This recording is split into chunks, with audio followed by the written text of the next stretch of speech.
हाँ मैंने बोला था पेट्रोलियम उत्पाद, है ना, पेट्रोलियम उत्पाद ना। चलो पहले तो ये सीखो कि कैसे बनता है, उसके बाद जो टेबल बनानी है, क्योंकि इंपॉर्टेंट तो वही है, बाकी तो सब फालतू बात है। देखो हो क्या रहा है, हो ये रहा है कि ठीक है, हो ये रहा है कि मेरे को जब पेट्रोलियम उत्पाद बनाने हैं, पेट्रोलियम प्रोडक्ट बनाने हैं, तो इन पेट्रोलियम प्रोडक्ट को बनाने के लिए मुझे चाहिए कच्चा तेल। अब कच्चा तेल ऐसा नहीं कि गए दुकान पे लेके आ गए, वो कच्चा तेल वो सोयाबीन का होता है, वो रिफाइनरी ऑयल होता है, ठीक है, उसको भी रिफाइन किया जाता है, देन वो बनता है। वो नहीं, कच्चा तेल वो जो जीवाश्म से प्राप्त होता है, फॉसिल से प्राप्त होता है, चाहे समुद्र में हो, चाहे किसी रेत या डेजर्ट में हो, या कहीं पत्थर वाली जगह, जहाँ पे भी बोल लो, तो जो हमें कहाँ से प्राप्त होता है, जीवाश्म से, ठीक है, फॉसिल से प्राप्त होता है, तो उसे हम बोलते हैं कच्चा तेल। जैसे दुबई वाले इतने अमीर क्यों है, शेख लोग, ये मज़ा अलग ही करते हो, ये तेल है वहाँ पे, तेल के कुएं हैं, डेजर्ट में सोचो कुआं तेल का, आज देखो क्या ही था, 92 तक क्या थी हालत, और आज देखो 23 तक क्या हालत है, कोई नहीं लगता उसके आमने सामने। जाना है कि नहीं दुबई, दिनार में पैसे कमाओगे कि उड़ाओगे, उड़ाओगे तो लग जाएंगे तुम्हारे सब ठीक है। तो देखो इधर, अब यहाँ पे बात करें, क्या बात कर रहा था मैं, पेट्रोलियम उत्पाद या प्रोडक्ट, ठीक है, दिख रहा है कि नहीं दिख रहा, दिख रहा है, थोड़ा बड़ा कर देते हैं, ठीक है, कोई बात नहीं, थोड़ा और बड़ा कर देते हैं, पीला ही कर देते हैं, अब दिखेगा ज़्यादा ठीक है। पेट्रोलियम उत्पाद है, ये बनाना है, तो उसके लिए मुझे चाहिए जो पदार्थ, वो है कच्चा तेल, ठीक है। तो अब क्या हुआ, जहां पर ये पेट्रोलियम उत्पाद बन रहे हैं, ध्यान से सुनना, तो वहां पर क्या होता है, एक बड़ा सा बॉयलर होता है,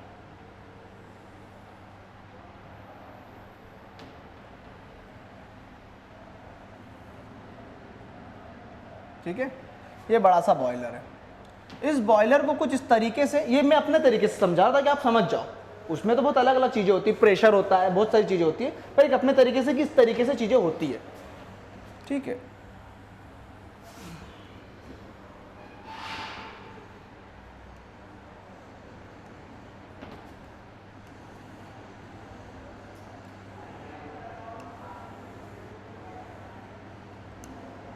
ठीक, अब यहां पे रखे हमने कुछ बर्तन, कंटेनर बन लो, बर्तन मत बोलो, कंटेनर,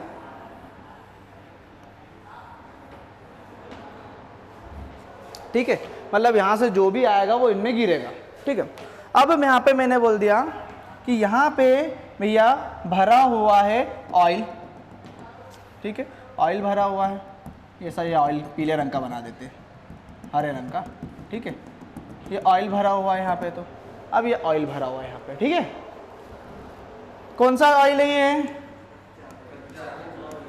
कच्चा तेल है, ठीक है, ये ऑयल भर दिया यहाँ पर हमने। अब इस ऑयल को हमने किया गरम, ठीक है, जैसे गरम किया तो गरम करने पर हुआ क्या, गरम करने पर यह हुआ कि इसके अंदर जो भी पेट्रोलियम प्रोडक्ट थे, तो जैसे मैं कुछ एग्जांपल ले लेता हूं, मान लो कुछ पेट्रोलियम प्रोडक्ट में मैंने एग्जांपल लिया, जैसे पेट्रोल, डीजल,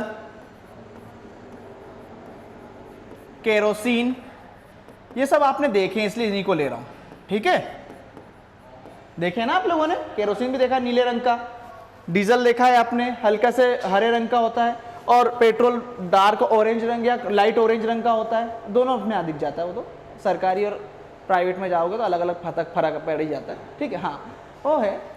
अब बात ये करें कि जब ये पेट्रोल, डीजल और केरोसिन है, अभी तो आपको रंग से नजर आ रहे हैं, स्मेल से भी नजर आते हैं, सबकी स्मेल अलग अलग होती है, पर एक चीज मैं आपको ये बता दूं, जब यहां से ये पेट्रोल, डीजल और केरोसिन निकल के अलग अलग निकलते हैं ना, तब ये रंगहीन होते हैं, कलरलेस होते हैं, मतलब इनका कोई कलर नहीं होता, और हाँ बिल्कुल पानी जैसे होते हैं, और ना ही कोई इनका टेस्ट होता है, ना ही इनका कोई टेस्ट होता है।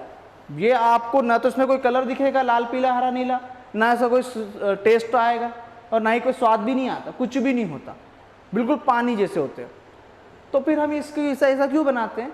ऐसा इसलिए बनाते हैं ताकि हम आसानी से पहचान जाए कि भैया ये कौन सा है। और मान लो जिसकी आंखें नहीं है वो कम से कम सूंघ के पता कर ले कि ये क्या है। वरना मान लो 2 बॉटल रखी है, एक पानी की एक पेट्रोल की, पता ही नहीं चले, कलर डाला ही नहीं उसमें, ना स्वाद डाला ना कुछ डाला, वो तो पानी जैसा है, पानी की जगह उसी को पी जाओ, दिक्कत हो जाएगी, शरीर में आग लग जाएगी। आग तो नहीं लगेगी, लेकिन एक बात बता रहा हूँ, तो मजाक की बात थी कि दिक्कत हो जाएगी, और दिक्कत हो जाएगी। तो इसीलिए उसमें हम ऐसे कुछ यौगिक या कंपाउंड डालते हैं, यौगिक या कंपाउंड बोलो डालते हैं, जिससे उनका रंग भी आ जाता है, जिससे हम उनको आसानी से पहचान पाए, और उनका जिनके इसमें स्मेल भी आने लगती है, जिससे हम उनको आसानी से जो ना देख पाए वो भी पहचान पाए अंधेरे में। ठीक है, हाँ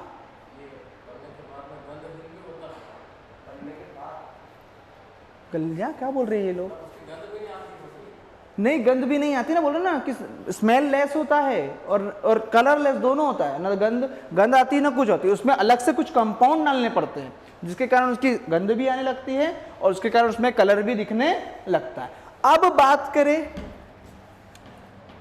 मेरे पास 3 है, ये 3 है तो यहाँ पे भी मैंने 3 ही लिए, पेट्रोल, डीजल और केरोसिन।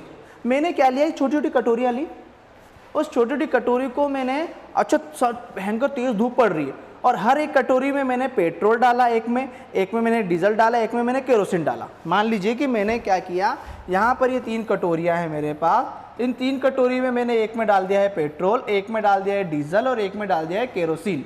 ठीक है, अब जब ये केरोसिन डाला है तो ये केरोसिन जो डाला है, तो बताओ कि इसमें से पहले भाप बनकर कौन उड़ेगा? पहले कौन उड़ रहा है? सेकंड, थर्ड, है ना? पहले पे ये आ गया, दूसरे पे ये आ गया, तीसरे पे ये आ गया। मतलब ये बहुत कम इसको हीट दे तो ही ये जल्दी से वेपर में कन्वर्ट हो जाएगा, और वो वेपर जब ठंडी होगी तो फिर लिक्विड में, हाँ या ना? जैसे इसको गर्म करेंगे तो ये बहुत जल्दी काय में कन्वर्ट हो जाएगा? वेपर में। ये उससे लेट, ये और उससे लेट। जब ये हमें पता है तो जिन्होंने इनको निकाला उनको नहीं पता होगा क्या? उन्होंने भी इसी चीज का यूज किया, और जब इसी चीज का यूज किया तो उन्होंने क्या किया, उन्होंने ये जो कच्चा तेल था, इस कच्चे तेल को एक पर्टिकुलर टेम्परेचर दिया। जैसे टेम्परेचर दिया तो भैया इस मान लीजिए कि इस कच्चे तेल में ये तीनों चीजें, पेट्रोल भी है, डीजल भी है और केरोसिन भी है। ठीक है, अब ये तीनों है। अब जैसे टेम्परेचर, तो किसको कम टेम्परेचर चाहिए कि जल्दी से भाप में बन जाए? पेट्रोल। तो ये पेट्रोल बन गया भैया, भाप में निकला, ये पेट्रोल निकला। ठीक है, चलो पेट्रोल का कलर अपन पेट्रोल जैसे ही करते हैं। तो ये पेट्रोल निकला, पहले पेट्रोल निकला। अब चूंकि ये पेट्रोल निकला है, ये निकल रहा है पेट्रोल, ठीक है, चूंकि इसको कम ही हीट दी थी तो ठंडा होने में भी ये क्या होगा, कम ही समय लेगा, और जब कम समय लेगा तो ये आगे जाएगा, ये भाप, और आगे तो आग नहीं दे रहे ना, तो ये जो वेपर थी ये आगे जाके जाती जाएगी, बड़ी बड़ी ट्यूबें होती है, तो आगे गई, जाते गई धीरे धीरे ठंडी हो गई तो ये काय में कन्वर्ट होगी वापस लिक्विड में, और लिक्विड में कन्वर्ट होगी तो ये कंटेनर में इसको क्या कर लेंगे, जमा कर लेंगे।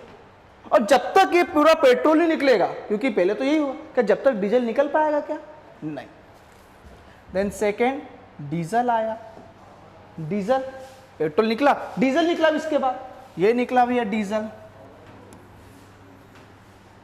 चूंकि इसको थोड़ा टाइम ज्यादा लगा था तो ठंडा होने में भी समय किसके रिस्पेक्टिव में, तो इसको और लंबी दूरी तक ले जाना पड़ेगा, और लंबी दूरी तक गया, लंबी दूरी तक जाते जाते तो ये भी ठंडा हो गया तो पानी में हो गया, बदल गया, पानी इन द सेंस कि लिक्विड में बदल गया, ये आ गया हमारा डीजल कलेक्ट हो गया। जब तक डीजल नहीं निकले पूरी तरह से निकलेगा, जब तक क्या केरोसिन निकल पाएगा, तो केरोसिन का भी टेम्परेचर आ गया, इसका टेम्परेचर खत्म होने के बाद फिर केरोसिन का टेम्परेचर आया, तो केरोसिन निकलना स्टार्ट हुआ, और जब केरोसिन निकलना स्टार्ट हुआ तो केरोसिन निकलेगा, ये निकला केरोसिन नीले रंग का, अभी नीला बता रहा हूँ, उसमें तो नहीं रहता कलर, ये निकला। अब चूंकि इसको इन दोनों से ज्यादा टेम्परेचर लगा है ना, जब ज्यादा टेम्परेचर लगा तो सीधी सी बात है ज्यादा समय लगेगा ठंडा होने में, ज्यादा समय लगा ठंडा होने में, ज्यादा समय लगा तो ज्यादा समय में ये पहुंचा यहाँ पे। और इसी तरीके से मुझे सारे प्रोडक्ट मिल गए, अलग अलग कर लिए मैंने। इसी कच्चे तेल में ये सब थे और इसी कच्चे तेल से मैंने अलग अलग कर लिए, और इनको और अलग करने के लिए मैंने इसमें कुछ यौगिक डाल दिए, इसमें भी कुछ यौगिक डाल दिए, इसमें भी कुछ यौगिक डाल दिए, सब में अलग अलग, ताकि मैं सबको और अलग अलग पहचान पाऊँ। ठीक, तो ऐसे बहुत सारे पेट्रोलियम प्रोडक्ट है, लाइक लुब्रिकेंट ऑयल, स्नेहक तेल जिसको कहते हैं, नेफ्थलीन, मोम यानी पैराफिन मोम, ये सब क्या है? कच्चे तेल से निकलने वाले क्या है? पेट्रोलियम प्रोडक्ट्स है। उसी प्रकार ठीक है, कोलतार, डामर जिसको कहते हैं, वो भी यही है। हाँ जी, आखिरी में जब बचता ना गंदा सा पदार्थ, वो वही है। ठीक है, जब ये सब निकल जाता है, आखिरी में जो गंदा सा बचता है उसको निकाल के बना लो रोड। ठीक, मोम भी निकलता है, जलता है ना मोम भी निकलता है इससे, उसको बोलते हैं पैराफिन मोम। लुब्रिकेंट ऑयल, वैसलीन जेली पे देखना, आपने अभी ठंड में यूज़ की होगी वैसलीन जेली, नहीं भी यूज़ करेगी तो 5 रुपये की डब्बी मिलती है, बिल्कुल 5 रुपये खर्च कर लेना, 2 दिन लगा भी लेना, उसको कोई दिक्कत नहीं, हाथ पाँव बिल्कुल सॉफ्ट हो जाएंगे। लगाना किसी लड़के कैसा लगी तो बोले अरे मज़ा आ गया आज तो ठीक है, आज मज़ा आया, इतने दिन से नहीं आया था ठीक, तो बात एक अलग है, तो सॉफ्ट लगेगा। तो सॉफ्ट करने के लिए हम किसका यूज़ करते हैं? लुब्रिकेंट का यूज़ कर रहे हैं। और उस पेट्रोलियम, उस पर जब आप जो वैसलीन जेली है उसके नीचे आप देखना लिखा होगा पेट्रोलियम जेली, देखना आज जाके, खरीदना 5 रुपये की डब्बी। ठीक है, आया समझ, मतलब पेट्रोलियम प्रोडक्ट है। तो ये समझ में आ गया कि एक पर्टिकुलर टेम्परेचर पर, हाँ देखना आज जाके। महुआ, अब महुआ बना रहे कि पौवा बना रहे उसका महुआ इससे नहीं निकलता भैया, महुए का पेड़ आता है और उससे बनता है पौवा हाँ, ऐसा बोलो कि प्रोसेस ये होती है। हाँ, प्रोसेस ये होती है। हाँ, बिल्कुल ये बात सही बने, क्योंकि उसको जब उसको क्या करते हैं, फर्टिलाइज करते हैं, वो फर्टिलाइज बोल रहा हूँ, उसको पूरी तरीके से किण्वित करते हैं, उसको सड़ाते हैं, सड़ाने के बाद वो पूरा लिक्विड में हो जाता है, उसमें स्टार्च और ये सब आ जाता है फालतू चीज़ें, और उसके बाद फिर उसको प्योर करना है। तो अब वो तो पी नहीं सकते ना, क्योंकि कैसे पी पाएंगे, तो उसको करते गर्म, और उसके गर्म करते तो उसके अंदर का जो अल्कोहल होता है वो वेपराइज हो जाता है फटाक से, और वेपर होके वो अलग ये बल्कि वाइट हल्के से पीली भी होती है, पता नहीं है इतना तो देखा नहीं है कभी, वाइट ही होती है, जो भी हो। ठीक है, ये बिल्कुल कॉन्सेंट्रेट, पी मत लेना, गला जल जाएगा, पानी डाल के लेना हाँ, थोड़ा आइट साइड 2-4 रख लेना, चखना वखना। ठीक है, सुनील को मज़ा आ रहा है ना सुनील देख रखा है, इसीलिए तो नहीं पिया नहीं होगा, पिया तो नहीं होगा। ठीक है, तो जो भी हो, पिया का देखो आप अपनी श्रद्धा भक्ति है। तो आया समझ में कि पर्टिकुलर टेम्परेचर दोगे आप उसको, तो जब पर्टिकुलर टेम्परेचर दोगे तो उस टेम्परेचर पर ये सारे प्रोडक्ट निकलेंगे। ठीक है, और इनको और डिफाइन करने का एक और तरीका होता है कि इनके अंदर पहचाना जाता है उसके अंदर कार्बन की संख्या, कार्बन के अणुओं की संख्या, जिससे हम बता सकते हैं कि भैया कौन सा प्रोडक्ट में कितने % कार्बन होता है, क्योंकि सभी में क्या पाया जाता है? कार्बन। कच्चा ऑयल है, जलने पे कार्बन देते हैं ना, सभी देते हैं, तो मतलब सब में कार्बन पाया जाता होगा। ठीक है, मोम में भी कार्बन है। हाँ, अरे भैया डामर काला धुआं छोड़ता है, काला ही भी होता है, कार्बन उसमें होता है, उसमें तो ज़्यादा होता है, उसमें और ज़्यादा होता है कार्बन। सब जितना ज़्यादा वेस्ट मटेरियल होगा उसमें कार्बन के मॉलिक्यूल की संख्या भी उतनी। आया समझ में? हाँ, अब ये तो समझ में आ गया कि इस तरीके से निकालते हैं। अब हमें ये जानना है कि पेट्रोलियम कितने ताप पर निकलता है, इसमें कार्बन के अणुओं की संख्या क्या होती है और इसका उपयोग कहाँ होता है। आया समझ में? बनाए इस टेबल को, तो बनाते हैं इस टेबल को। तो आप टेबल बनाओगे यहां पर छोटा सा, बिल्कुल छोटा सा, ये ऐसा छोटा सा पेट्रोलियम उत्पाद, पेट्रोलियम उत्पाद।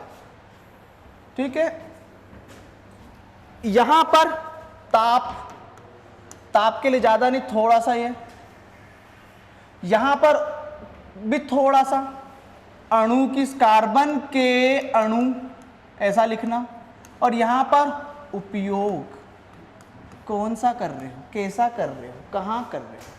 ठीक है, कौन से को कहां पर उपयोग कर रहे हो। आया समझ में? चलो आया, तो सीरियल वाइज देखो, क्योंकि मेरे को सीरियल वाइज नहीं याद नहीं है, ठीक है, सबसे पहले है प्राकृतिक गैस LPG, नेचुरल गैस भी बोल सकते हो। चलो लिखो पहले ये टेबल बनाओ फटाक से, यहां पे लिखो प्राकृतिक गैस, LPG मत लिखना, प्राकृतिक गैस लिखना या नेचुरल गैस। ये कितने ताप पर 30 डिग्री सेंटीग्रेड के नीचे के ताप पर ही क्या हो जाती है, कन्वर्ट हो जाती है।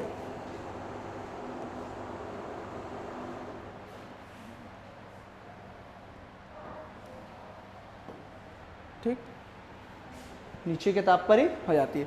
इसके अणुओं की संख्या, कार्बन के अणु की संख्या C1 से लेकर C4 तक, C1 से लेकर C4 तक, C1 से लेकर C4। समझ में नहीं आया ना ये C1 से लेकर C4 तक समझ में आया किसी को? हाँ, देखो देखो देखो देखो, ये है जलवा। आपको मैंने हाइड्रोकार्बन नहीं पढ़ाया है। हाइड्रोकार्बन में होते हैं एल्केन, एल्कीन, एल्काइन। ठीक है, एल्केन का फॉर्मूला किसी को पता है? CnH2 प्लस, वेरी गुड यार, मतलब ये एल्केन। अब एल्केन बनाना है, ठीक है, तो यहां N कोई नंबर होना चाहिए।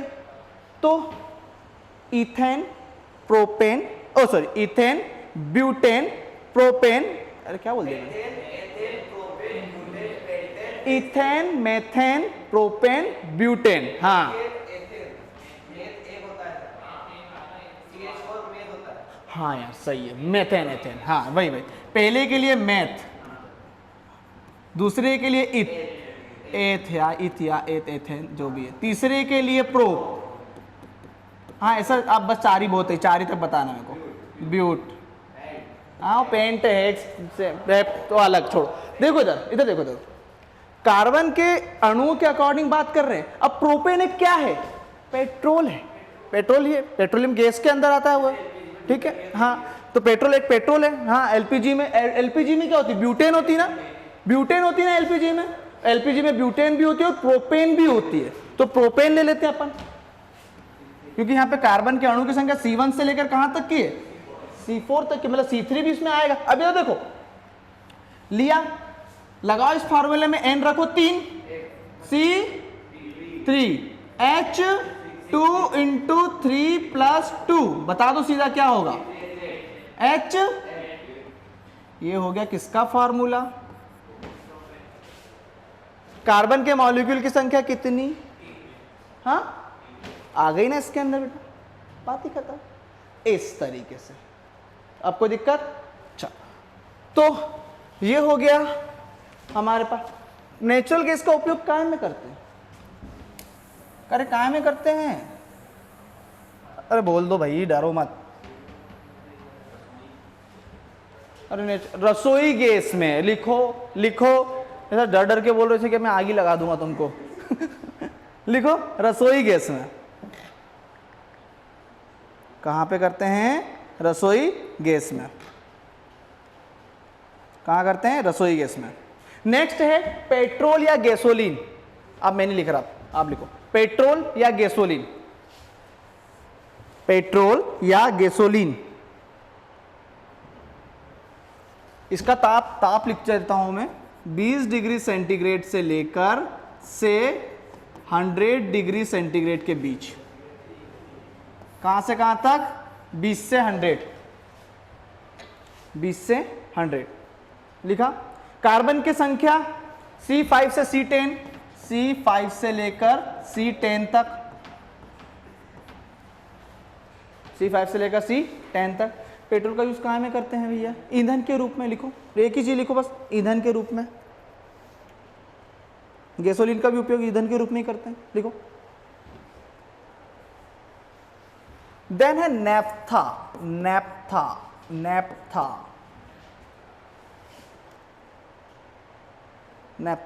इसमें है 100 डिग्री सेंटीग्रेड से लेकर 180 डिग्री सेंटीग्रेड, लिखो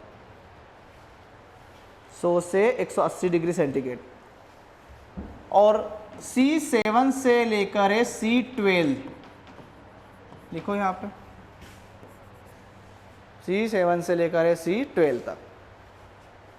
नेफ्था का यूज क्या होता है बेटा? नेफ्था भी एक क्या होता है, लिक्विड होता है, जैसे जिस प्रकार केरोसिन है, डीजल है, पेट्रोल है, ठीक। ऐसा कलर तो नहीं मुझे पता, लेकिन लिक्विड होता है। इसको बनाते कहाँ पर है? जब हम नायलॉन बना रहे हैं या फिर कोई भी ऐसे रेशे बना रहे हैं जिसका यूज, सॉरी, जो कोई ऐसा पदार्थ जिसका यूज एज ए रेशे बनाने में, फाइबर बनाने में करते हैं, तो उसको बनाने में इसका उपयोग किया जाता है ईंधन के रूप में। तो लिखना संश्लिष्ट रेशे बनाने में ईंधन के रूप में उपयोग होता है। संश्लिष्ट रेशे यानी फाइबर बनाने में ईंधन के रूप में, रेशे, संश्लिष्ट रेशे मतलब सिंथेटिक, और जो नेचुरल होते हैं वो कौन सा होता है बेटा रेशा? मैंने कहा संश्लिष्ट मतलब होता है सिंथेटिक।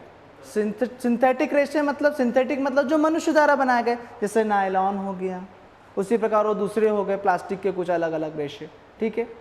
रेयॉन हो गया, नायलॉन हो गया, लेकिन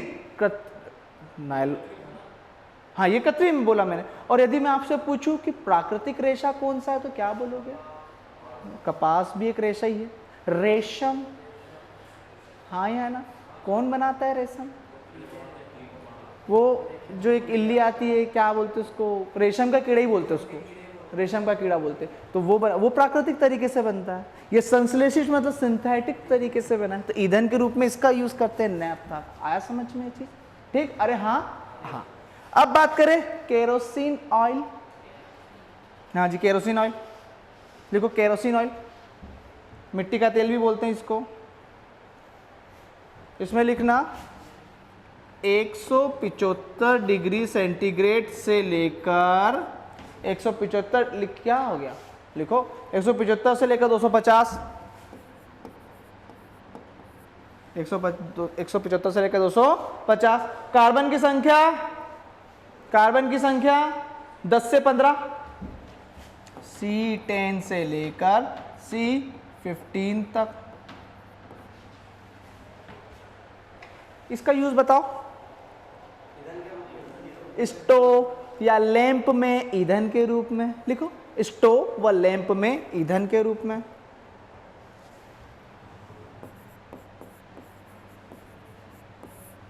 स्टोव व लैंप में ईंधन के रूप में। नेक्स्ट है डीजल। हाँ, पेंट में भी कर लो, उसको पतला करने के लिए। अब वो तो आपके फिर बहुत सारे यूज है, कहाँ कहाँ लगो आप, ठीक है ठीक है। नहीं नहीं, वो अलग होता है, तार से बनता है बेटा वो। उसका आती है तो वो बात अलग है। हाँ, जल भी जाता है जो भी, पर तारपीन का तेल ताड़ यानी पाइन ट्री से बनता है, ठीक है, चीड़ के पेड़ से बनता है। और जो केरोसिन है वो कच्चे तेल से बनता है। क्रूड ऑयल बोलते हैं इसको इंग्लिश में, कच्चे तेल को बोलते हैं क्रूड ऑयल, ठीक है। अरे तो ईंधन है वो भी एक प्रकार का बेटा, इसलिए जल जाता है वो। ऐसा नहीं कि वो नहीं जल सकता, जल जाता है वो भी, ठीक है। मिटाऊं इसमें? अरे हाँ मिटा दो। तो लिखो, कब से बोल रहा हूँ, लिखो इसको। डीजल हो गया, हाँ डीजल।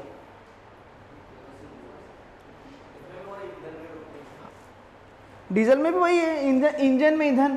अरे गाड़ी, बड़ी बड़ी जो होती कारें होती है, या फिर बस होती है, या फिर अपना रेल हो गई, या फिर अपना ये एरोप्लेन हो गया, सब ईंधन के रूप में।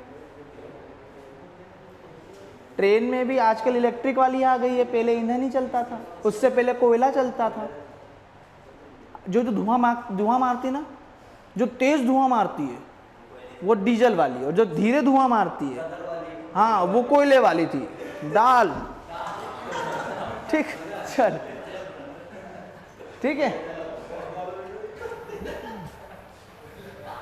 गदर मूवी लेकिन गजब, सबसे सही मूवी थी यार वो पता नहीं कैसी, आपको यकीन नहीं मानोगे, गदर जो फर्स्ट थी ना, गदर फर्स्ट में कम से कम 35 से ज़्यादा सीन्स काटे गए थे। वो यदि सीन्स नहीं काटते ना तो दूसरा गदर यही मस्ती पता है, सच रियलिटी है ये। और ये इतनी हिट मूवी थी कि पंजाब में कहा जाता है कि सुबह 6 बजे से शो लगते थे, सुबह 6 बजे से, हाउसफुल मतलब। और थी भी अच्छी मूवी यार। उड़ जा काले, उड़ जा काले हाँ हाँ, सनी देओल को इसीलिए तो बैन किया है। वहाँ पीने के लिए हैंडपम्प ही है, क्या मतलब सारे हैंडपम्प वो उखाड़ देगा तो पियेंगे क्या इसलिए बैन करके रखा उसको। हाँ चलो आ जाओ इधर स्नेहक लुब्रिकेंट ऑयल पे लगाओ, लिखो स्नेहक तेल लुब्रिकेंट ऑयल। हाँ इसमें लिखना, अरे नहीं भैया लिखो 350 से 450 डिग्री सेंटीग्रेड। हैंडपम्प उखाड़ना कहीं बच्चों खेले।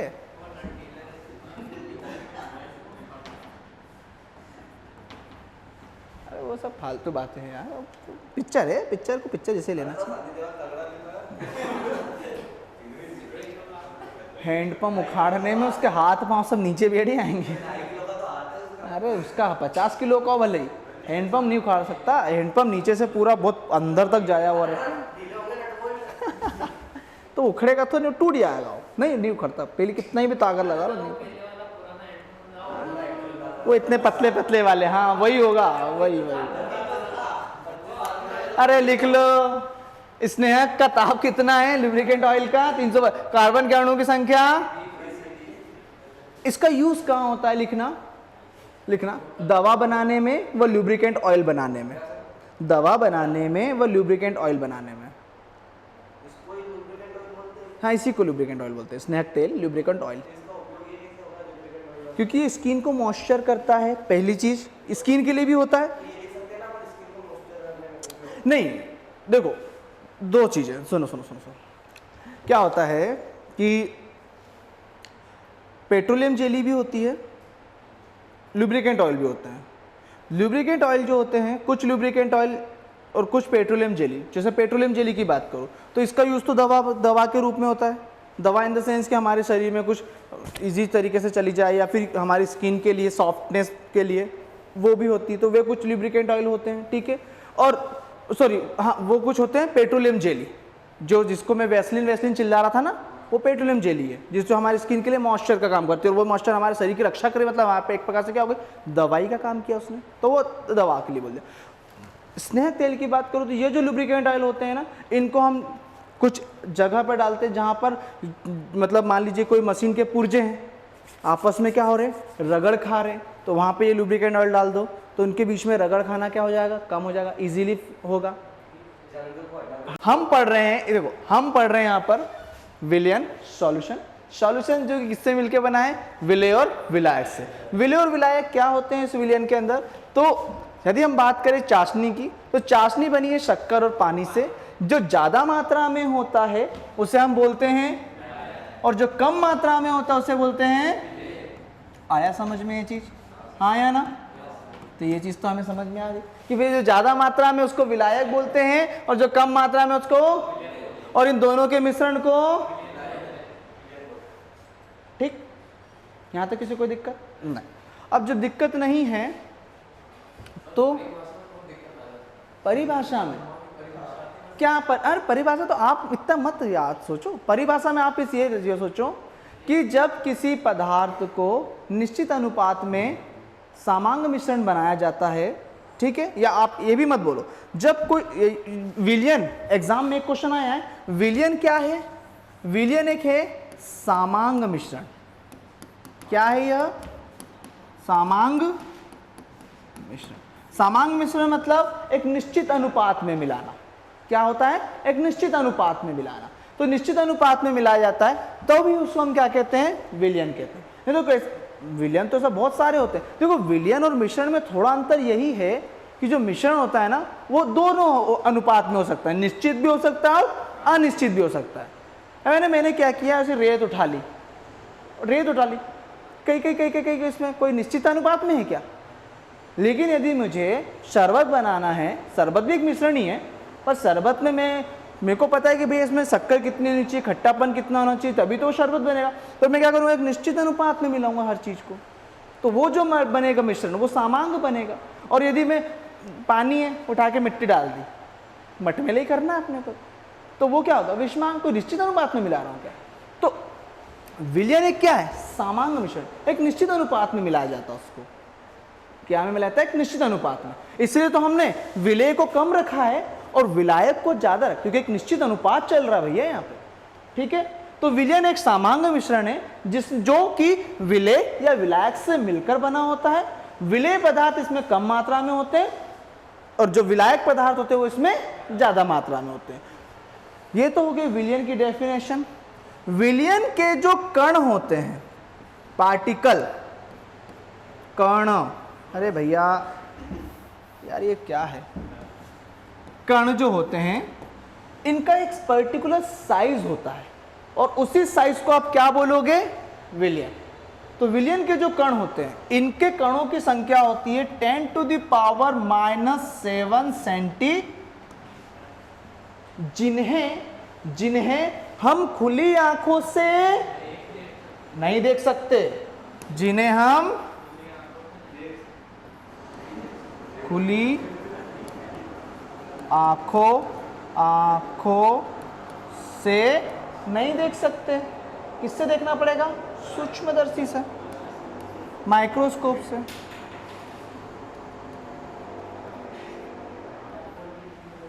माइक्रोस्कोप से देख सकते हैं, खुली आंखों से छन्नी से छान सकते हैं क्या? इतने छोटे कण कैसे छानोगे?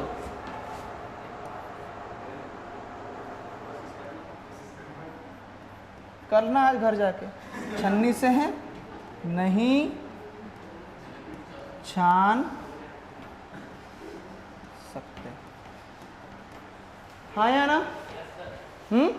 यहां तक किसी कोई दिक्कत? लिखो जरा, लिखो यार, फोटो खींच लो, काम की चीजें लिखो। पहले डेफिनेशन लिखो, डेफिनेशन लिखो पहले, विलयन करके डेफिनेशन लिखो, उसके बाद फिर ये लिखना। डेफिनेशन लिख लो, लिखो। दो या दो से अधिक पदार्थों के सामांग मिश्रण को, दो या दो से अधिक पदार्थ का सामांग मिश्रण या दो या दो से अधिक पदार्थ के सामांग मिश्रण को निश्चित ताप पर, एक निश्चित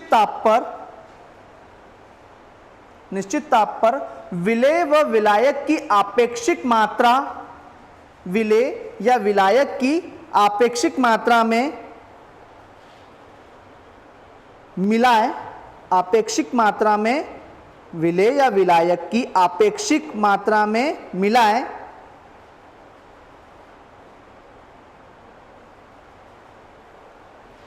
वह विलयन कहलाता है।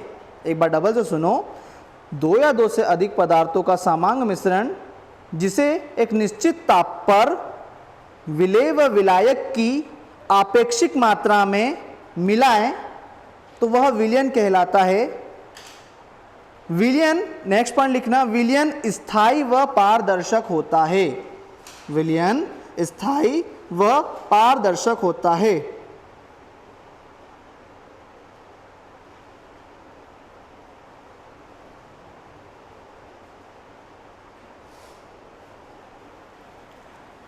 ठीक है, चलो एक वर्ड आया है, पहले ये वर्ड जब तक समझ में नहीं आएगा ना तब तक चीज़ें में मज़ा नहीं आएगा।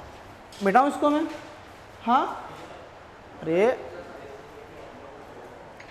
डेफिनेशन लिखने के बाद ये लिखो, जो मैंने कहा क्या वो सही कहा, जो मैंने लाइन लिखी क्या वो सही कही। चलो एक एक लाइन पढ़ो, एक एक लाइन को ये पूरा समझा दूंगा, ठीक है। एक ही व्यक्ति बोलना और जब मैं बोलूँ हाँ रुक जाना, ठीक है। सुनो, आपने कहा दो या दो से अधिक पदार्थ, हाँ एक पदार्थ शक्कर है, एक पदार्थ पानी है, हाँ। सामांग मिश्रण मतलब एक निश्चित अनुपात, सामांग मिश्रण, ठीक है, निश्चित अनुपात में मिला है, वो भी एक निश्चित ताप पर। मान लो मैं 20 डिग्री के पर मिला रहा हूं, निश्चित ताप दे दिया। मान लो मैं रूम टेम्परेचर पे मिला रहा हूँ, वो भी तो एक निश्चित ताप ही है, हाँ या ना। या हो सकता है किसी पदार्थ को गर्म करने पे हो ही तभी वो मिले, तो वो भी एक निश्चित ताप हो गया। निश्चित ताप पर मिला है, एक दूसरे के क्या आपेक्षिक, क्योंकि एक को विलय बोला है, एक को, तो एक दूसरे के आपेक्षिक, क्योंकि एक मिलाने वाला है एक में मिलने वाला है, इसलिए एक दूसरे के आपेक्षिक बता। ठीक, तो उसे हम क्या कह रहे हैं, विलयन कह रहे हैं। जिनके कणों का साइज, जिसको खुली आंखों से देख, जिसको माइक्रोस्कोप से देख, जिसको छन्नी से छान, और ये कैसा होता है, अरे पारदर्शक, ट्रांसपेरेंट, जब भी तो विलयन। आया समझ में? ये तो हो गया विलयन। अब बात करते हैं परिक्षेपण। यहां पे एक जो वर्ड लिखा है ना थोड़ा भारी है लेकिन बहुत मजेदार है। परिक्षेपण, इसका मतलब होता है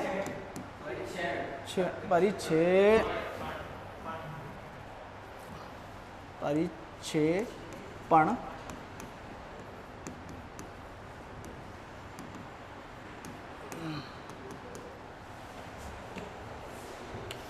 मैंने क्या किया, एक हाथ में लिए नमक, एक बात लिया, एक हाथ में नमक लिया, ठीक है। उस नमक को इधर देखो, एक हाथ में लिया है मैंने, एक हाथ में नमक लिया है, ठीक है, और एक हाथ में मैंने लिए हल्दी या मिर्ची, जो भी ले लो, कलर अलग अलग इसलिए बता रहा हूं। नमक लिया, हल्दी ली। मैंने क्या किया, यहाँ पे नमक को पहले ऐसा बिखेर दिया था, अब ये नमक पड़ा है। अब ये एक पदार्थ है ना, ये एक पदार्थ है, नमक है, एक पदार्थ मेरे पास क्या है, हल्दी। तो यहाँ पे नमक के कण बिखरे पड़े हैं कि नहीं, इस टेबल पर मैंने नमक को सब रख दिया तो नमक के कण बिखरे हैं। मैंने क्या किया, उसमें हल्दी डाल दी सी, मतलब दूसरे पदार्थ के कणों को क्या कर दिया, उसके अंदर बिखेर दिया। बिखेर दिया है, मिलाया तो छोड़ो, अभी बस डाल दिए, मतलब उसके अंदर वो बिखरा गए ना। तो जब एक पदार्थ के कणों को दूसरे पदार्थ के कणों में बिखेर दिया जाता है, वही तो क्या कहलाता है, परिक्षेपण कहलाया, हाँ या ना। मैंने कहा अभी अभी सुनो, पूरा नहीं हुआ है, क्योंकि मजा तो अभी आने वाला है।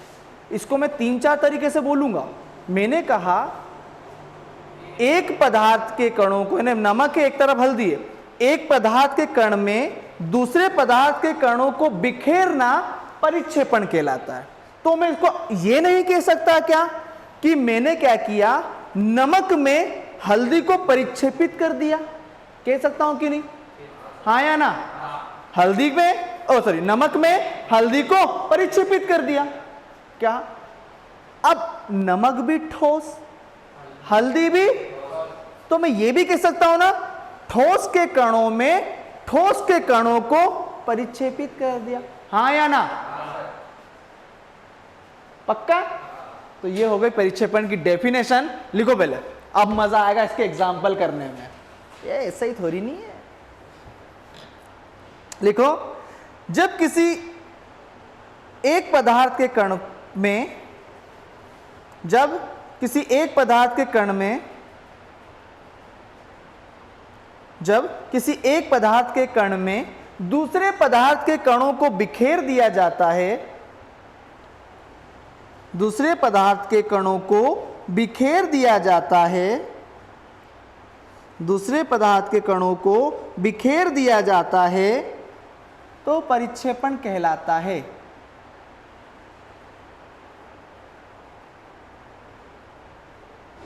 ठीक है। एग्जाम्पल इधर देखो जरा, मैंने लिया यहां पर वायु, मैंने लिया यहां पर झाग, सिर्फ 2-4 समझा रहा हूं, ऐसे तो बहुत सारे। झाग मैंने लिया यहां पर झाग हो गया, और झाग को फोम बोलते हैं ना, हाँ, और वायु हो गई। मैंने लिया यहां पर गंदा पानी, ठीक है, मैंने लिया यहां पर गंदा पानी, मैंने लिया यहां पर दूध, ठीक, ये 4 मैंने ले लिए। अब परिक्षेपण की डेफिनेशन में यदि इन चारों को बोलूं मैं, तो मैं क्या कह सकता हूं, क्या कह सकता हूं? जैसे मैं एक समझाता हूं, बाकी आप समझाना। वायु किससे किससे मिलके बनी है भैया? गैस ही से बनी है पक्का, उसमें धूल मिट्टी के कण नहीं होंगे? वायु में धूल मिट्टी के कण नहीं हो सकते? चलो इसको अपन गंदी वायु कर देते हैं, अब समझ में आएगा। गंदी वायु में धूल मिट्टी के कण भी हो सकते हैं ना? अरे अभी गंदी वाली ले लो, ठीक है। धूल मिट्टी के कण हो सकते कि नहीं? चलो, धूल, उसमें कहीं ना कहीं वेपर्स भी हो सकती है, जलवाष्प भी हो सकती है। अच्छा, ऐसा समझ में नहीं आ रहा ना, कोई दिक्कत नहीं, और सरल कर देता हूं तुम्हारे लिए। मैं तो बैठा ही इसलिए हूं, हट जा तू भी हट। हाँ, हटा देता ना।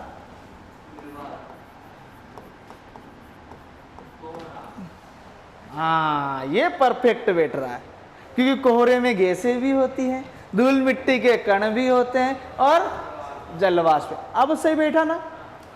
अब मुझे बताओ, इस कोहरे में ज्यादा मात्रा में क्या है? गैस। ज्यादा मात्रा में क्या है? और ये दोनों कम मात्रा में है ना? है ना? तो ये ज्यादा मात्रा में है, ये दोनों कम मात्रा में है। तो आप कम मात्रा में चीजें मिलाओगे कि ज्यादा मात्रा में चीजें मिलाओगे?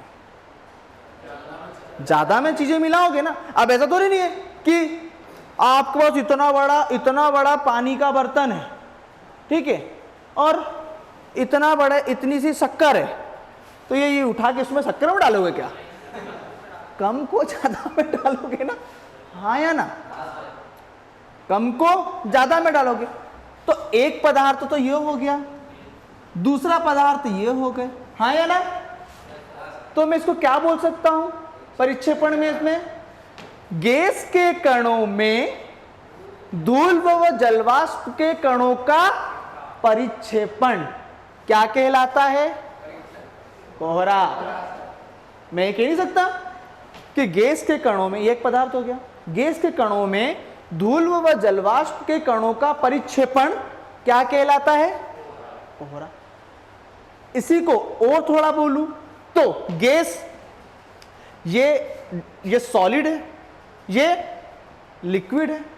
तो ऐसा भी कह सकता हूं, गैस के कणों में द्रव व ठोस के कणों का परिक्षेपण। जलवाष्प तो गैस है, जलवाष्प क्या हो गया?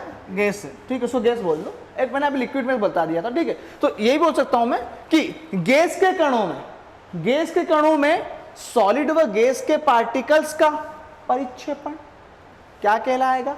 कोहरा। क्योंकि कोहरा दिया है इसलिए, नहीं तो डायरेक्ट तो मैं बोल ही नहीं सकता। डायरेक्ट फिर मैं क्या बोलूंगा? गैस में धूल हो गया, और ऑप्शन भी दिए रहेंगे। आया समझ में? परिक्षेपण कैसे बोलूंगा? झाग किससे किससे मिलके बना है? जल और वायु। Very good. किससे बना है?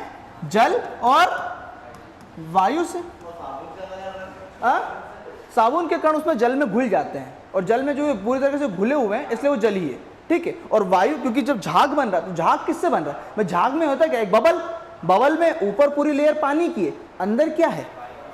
तो वो किससे बना है? जल और वायु से। अब जब जल और वायु से बना है, तो बताओ किसमें किसका परिक्षेपण? जल में, क्योंकि जल होता है, उसमें हम हाथों से वायु को अंदर भेजते हैं, तभी क्या बोलता है? बबल बनता है, हाँ या ना? तो झाग में क्या हुआ? ये क्या है? एक लिक्विड है, द्रव है। ये क्या है? गैस है। तो मैं ये भी बोल सकता हूं कि लिक्विड में गैस का परिक्षेपण, हाँ या ना? ये बन गया हमारा झाग। उसी प्रकार गंदा पानी सब हो सकता है, उसमें कुछ गैसें भी हो सकती है, गंदी गैसें भी हो सकती है, ठीक है। उसमें और क्या भी मिला हो सकता है? धूल मिट्टी के कण भी मिले हो सकते हैं। तो मैं क्या बोल सकता हूं?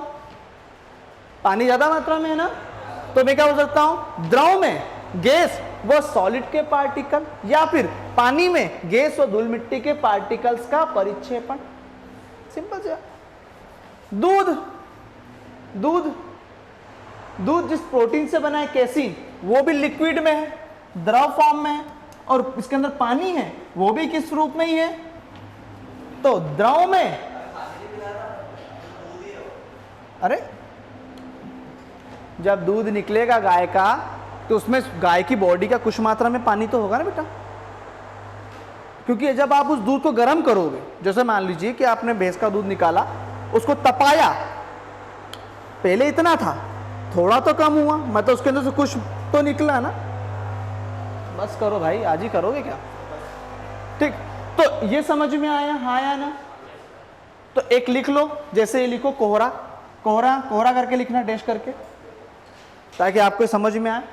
फिर बाकी कल आपको समझाऊंगा निलंबन यानी सस्पेंशन, कोलाइडी विलियन और वास्तविक विलियन, और कोलाइडी विलियन के भी टाइप, ये सारे उसी के टाइप है। पायस, फॉग यानी इमल्शन, दूध।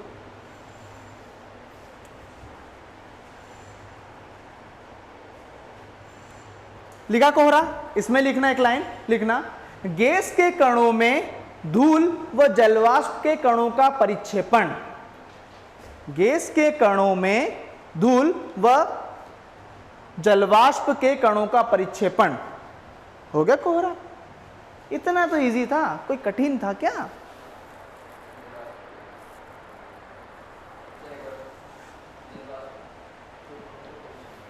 गैस के कणों में धूल व जलवाष्प के कणों का परिक्षेपण क्या कहलाएगा? कोहरा। सिंपल। आया समझ में? अरे हाँ, यस।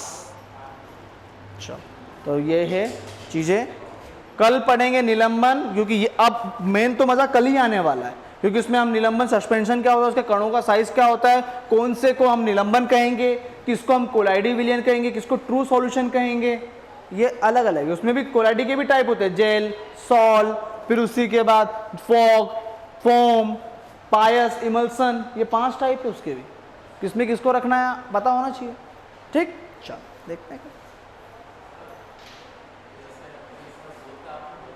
हाँ, क्या कर सकते हैं? बना लो ना, तो क्या हो गया, बना सकते हैं। हाँ सर, अच्छा, दूध प्योर ही निकलता है भैया।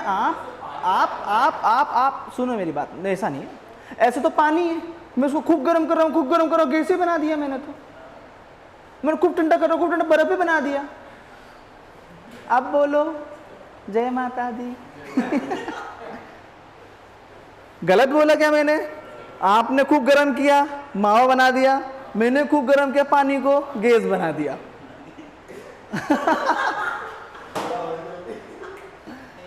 आया समझ में? एक निश्चित ताप पर क्वेश्चन मत पूछा करो नहीं पूछा करो।